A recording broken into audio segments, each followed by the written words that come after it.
Can you explain to me the meaning of energy from the vacuum?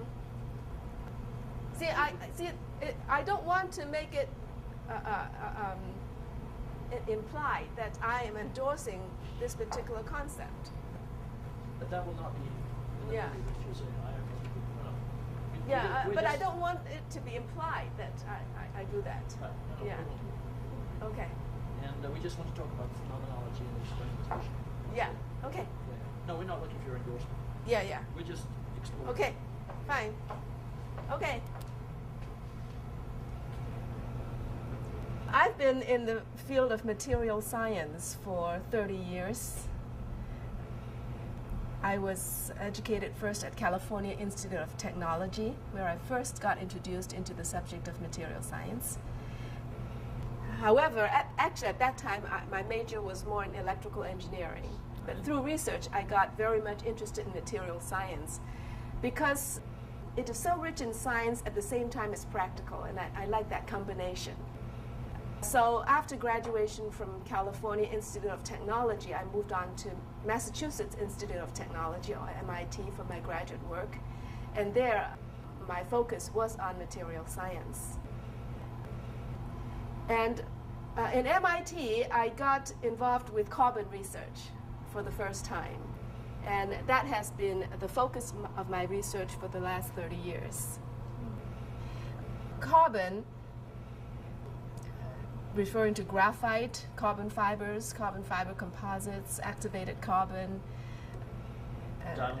diamond, nanotubes, quite a large variety of materials, and a lot of applications involved. And I have been working on a large variety of properties of these various materials. Not only the structural properties, but the functional properties, such as the electrical properties, how the electrical and the mechanical properties connect to one another, and also the properties related to electromagnetic fields and thermal applications. And carbon fibers are most important from a practical point of view because of the carbon fiber polymer matrix composites. The polymer matrix primarily epoxy. And that's, well, this is an example of the carbon fiber. It looks like hair, but it's just a very small fraction of the size of our hair. And it's all carbon. And it is very strong and stiff in this direction, but it's very light. And so it is very effective as a reinforcement.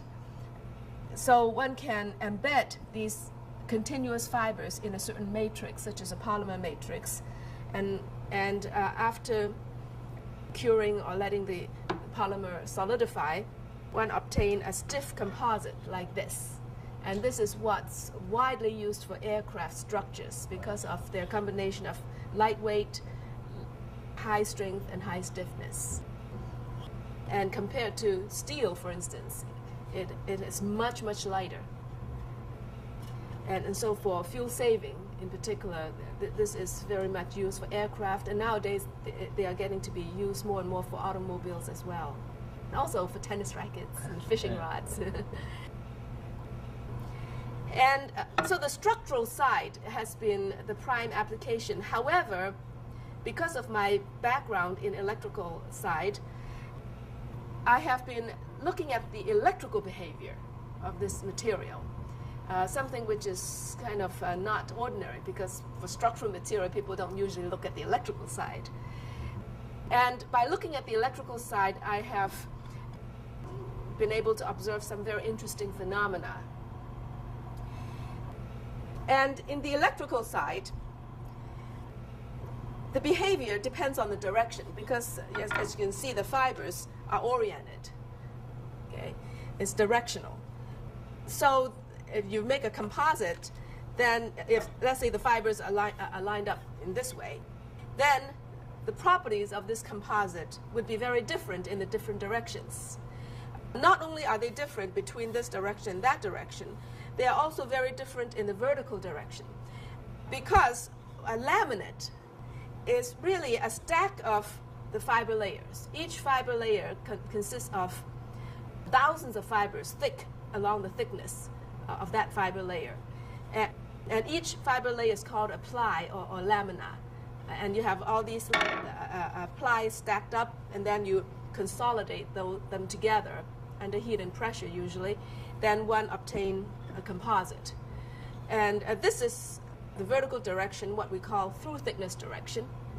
And it is the electrical behavior of this through thickness direction which I have investigated a lot in, and that's the direction which has received very little prior attention, because that's the direction perpendicular to the fiber layers. And I found this direction's electrical behavior to be very interesting. And the reason why this direction is interesting is that the electrical conduction in this direction hinges on the degree of touching between the fibers of one ply and the fibers of the next door ply. Okay? And one can control the extent of that touching by the fabrication condition of this laminate. For instance, by the curing pressure, heat and pressure, I said.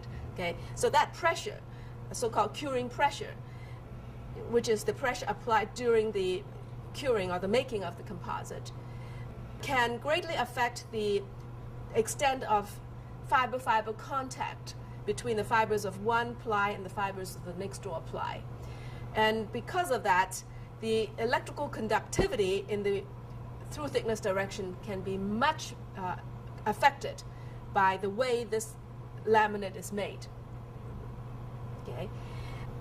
All right, so I have made a study of the electrical conduction behavior in this direction for different types of such laminate, these different types being different in the curing pressure.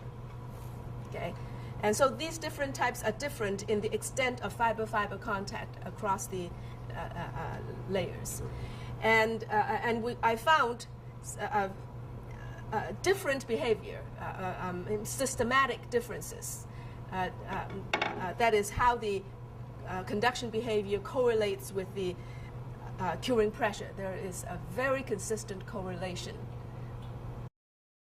So in order to study the electrical conduction behavior in the through thickness direction of the composite, that is in this direction, we take two plies, okay, and we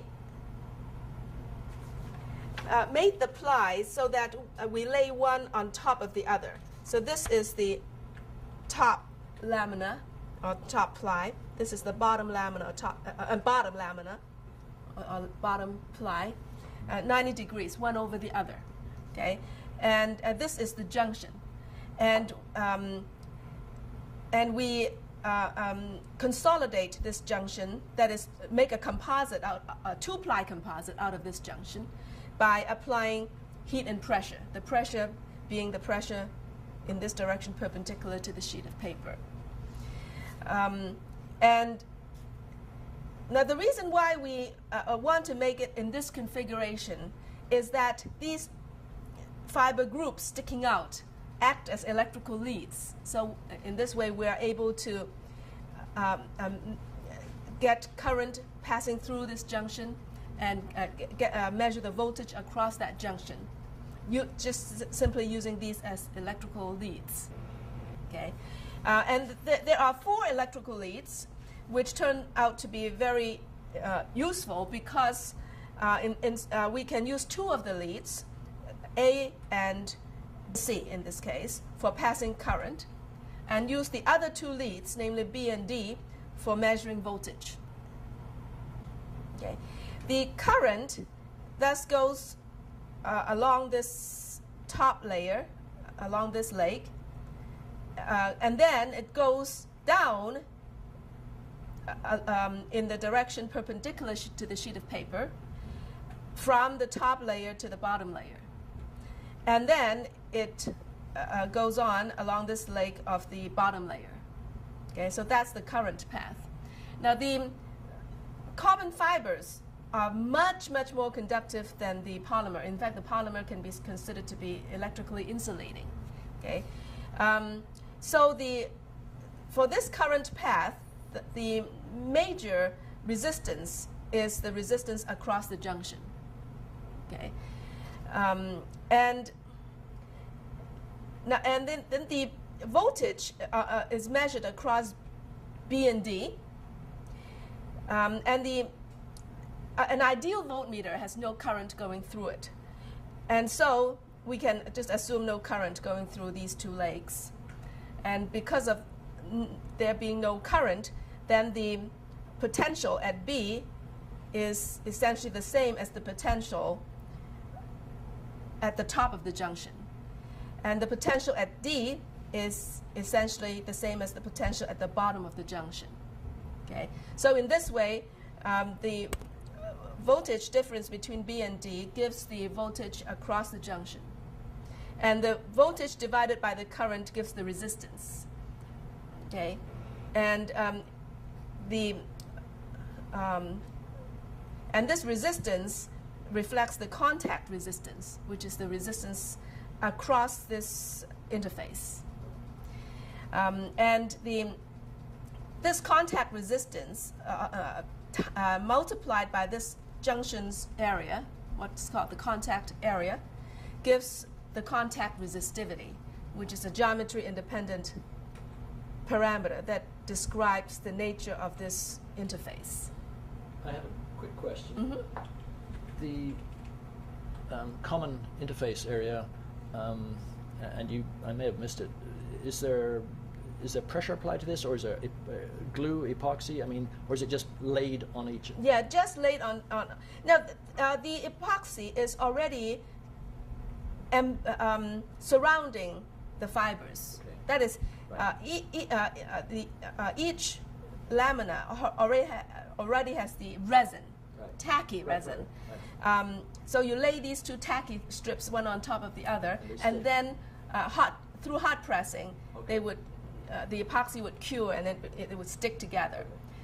So actually, this is an ordinary way of making these laminates. So the pressure is applied during the curing process? Only during curing, yes. After it's finished, the making process is finished, then the heat and pressure are removed. Okay. So we have here a sample, an actual sample of that thing. This is the bottom lamina, and this is the top lamina on top of it.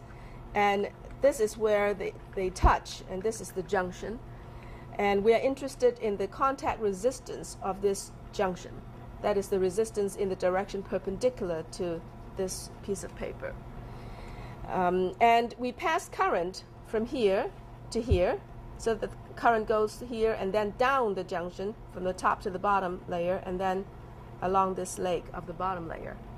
And while doing that, we measure the voltage between these two legs. Okay. Now, this sample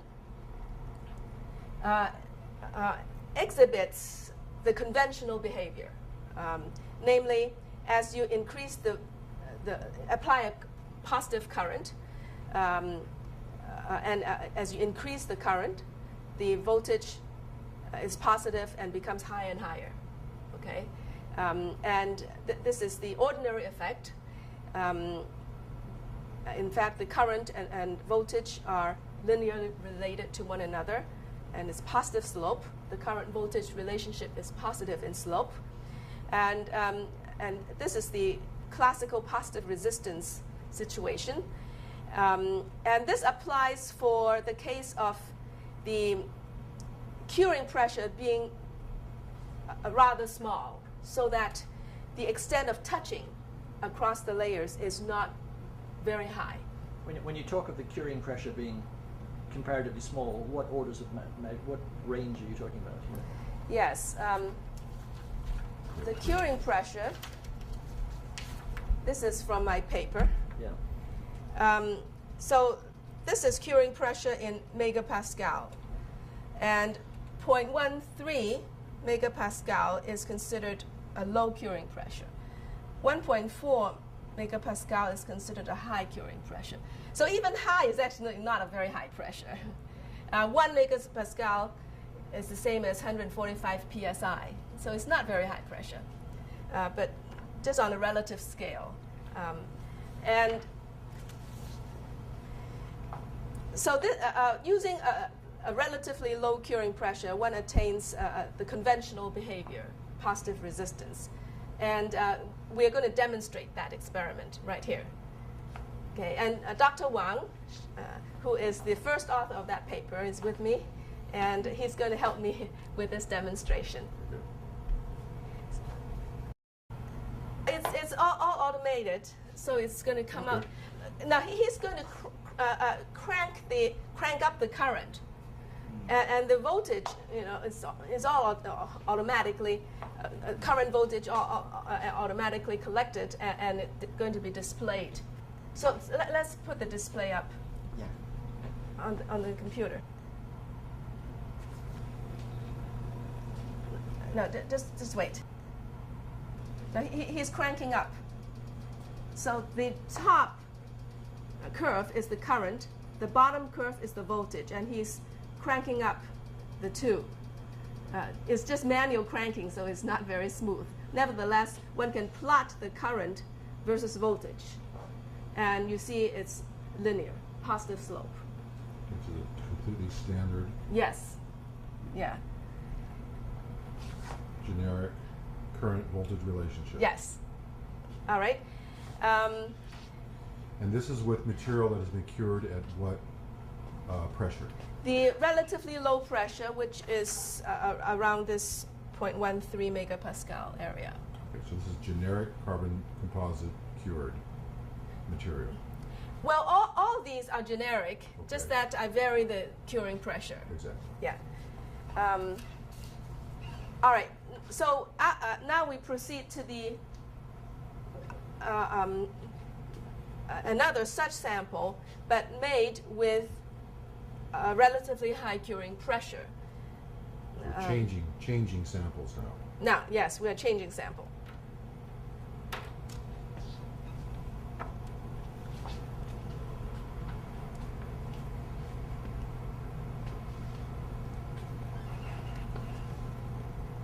Okay, so this is the second sample, one which was made using the relatively high curing pressure. And we do exactly the same experiment, passing the current like this and measuring the voltage across these two legs. So let's do that now. All right. So he's cranking up the current manually again. And the top curve is the current, the bottom curve is the voltage. And you can see that while the current is cranked up, the voltage goes down. It goes negative. And so now you plot the current versus voltage. It is a straight line of negative slope. Okay, and this is what we call apparent negative resistance. Okay, now first of all, I'd like to explain that I don't think that this is true negative resistance. That's why I call it apparent negative resistance. And I believe that this phenomenon has to do with the electron flow having a backflow. That is, you have current or electrons going from one layer to the next layer. Okay, and then there is a tendency for the electrons to flow backward. Okay, from the one layer back to the first layer, and this backflow is driven by entropy. Okay, just like diffusion is driven by entropy, and because of this entropy-driven backflow, you have this backward current, and under certain situations, this backflow can appear to dominate, and when that happens, you have the apparent negative resistance. Okay, so I call it apparent because I believe that it's entropy driven. Okay, true negative resistance, which I'm not claiming, would have been driven by energy rather than driven by entropy. Okay? That is, if it were true negative resistance, a negative charge would go toward not the positive end of a voltage gradient, but a negative end. That would be true negative resistance. And that's driven by energy. Okay? But in this case, it's not driven by energy. I believe it's driven by entropy. Okay? And that entropy causes the tendency for backflow, and that backflow in turn results in the apparent negative resistance. Okay. What led you to look at this particular set of parameters with these materials? What inspired you to look at the voltage and current characteristics? Or is this something that's particular to your field of work? As you had said, you focus on the electrical characteristics of the composites. Yeah, that's a good question. I'm interested in the electrical side of a structural material, seemingly an odd thing. The reason for that is that I'm interested in making smart composites or multifunctional composites.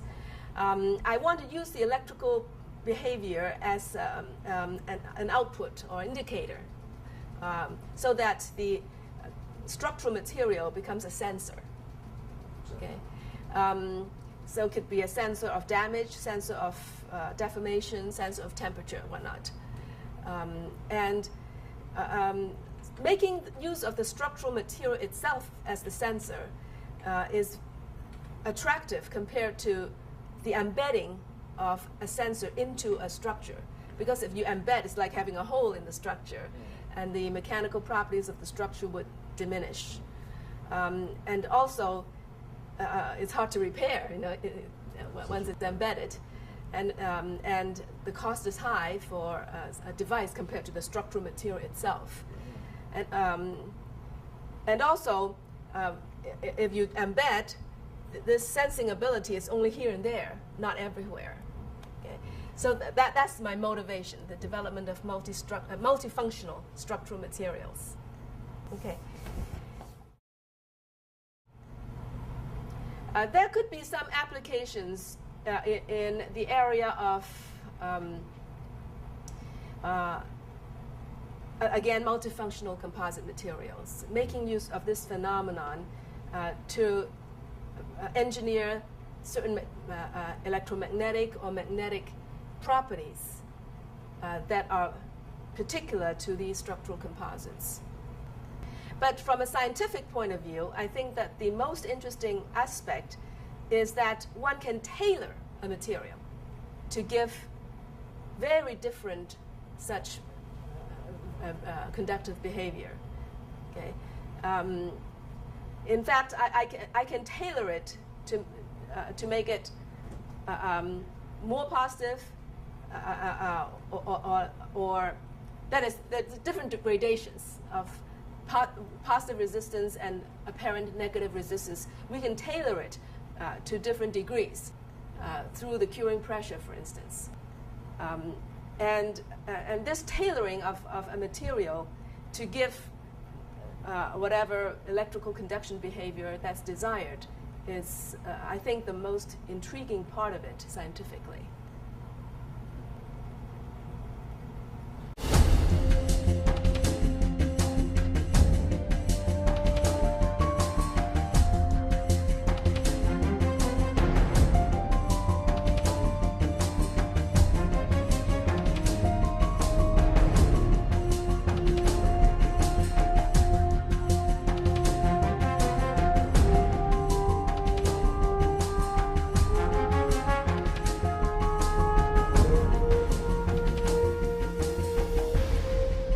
You have patented this. This has been patented, hasn't it?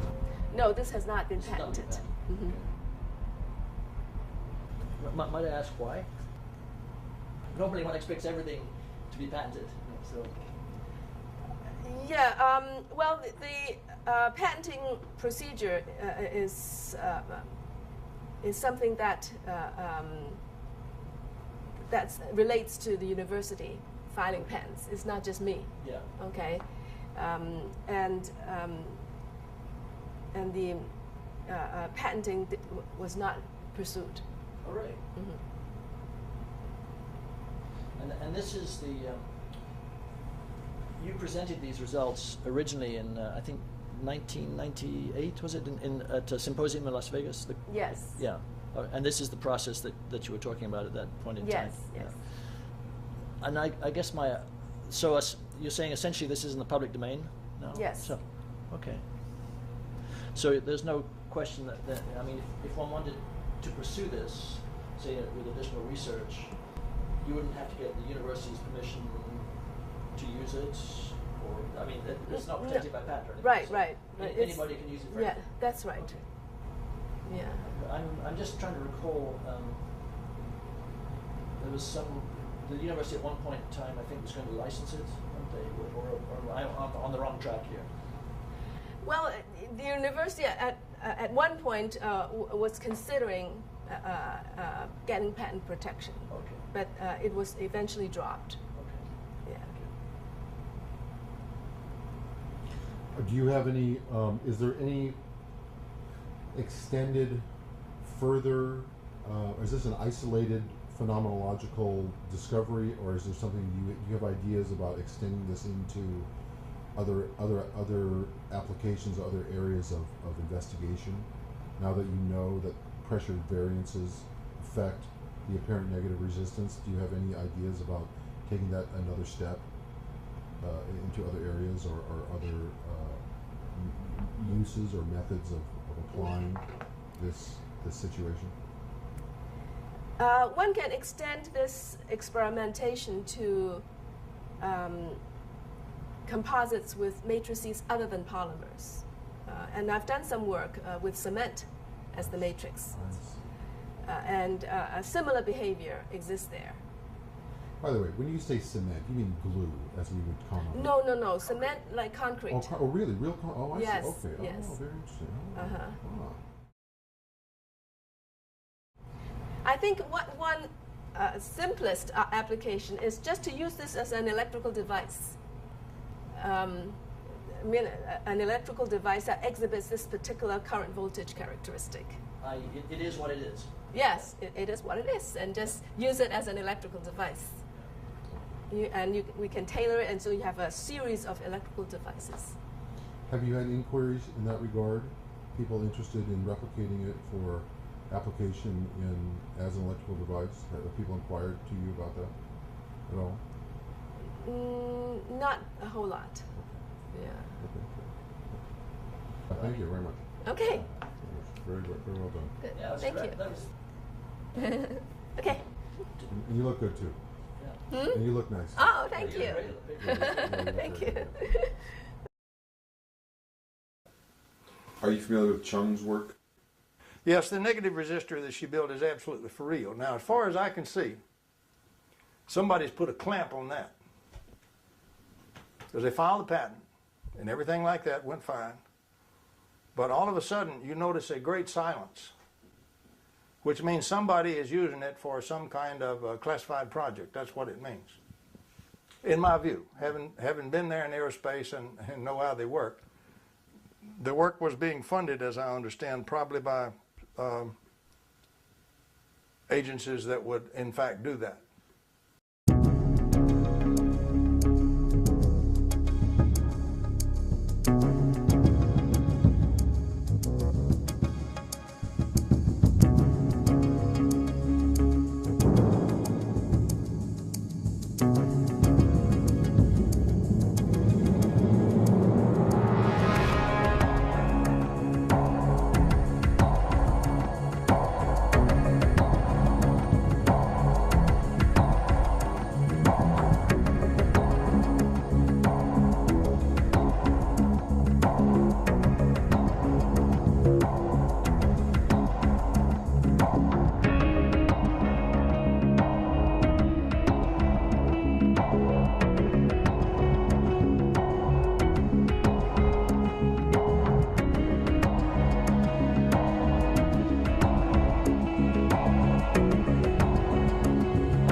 So at age 18, I came all by myself to America to study. And I went to California Institute of Technology, or Caltech. And it just turned out that I was one of the 4 first women graduates of that university.